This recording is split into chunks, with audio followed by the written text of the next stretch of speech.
అందరికీ సాయిరమండి.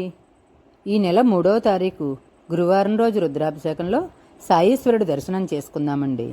ఈ గురువారం రుద్రాభిషేకం వారం పూజ బేతినేడి రామకృష్ణ గారు ధర్మపత్ని సౌభాగ్యవతి సాయిరూపా దంపతుల కుటుంబం పేరున జరిగింది.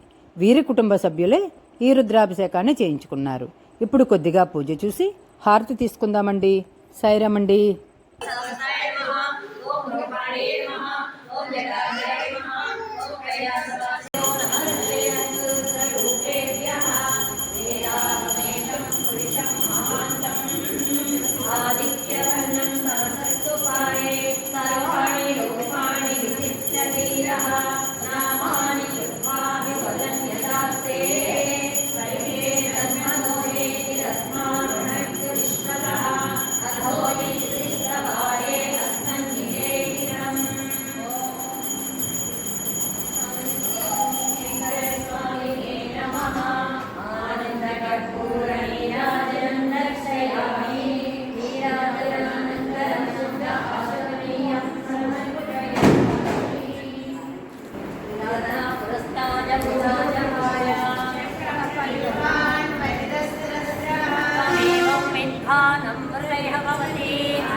सहस्रशीर्षं देवं विश्वाक्षं विश्व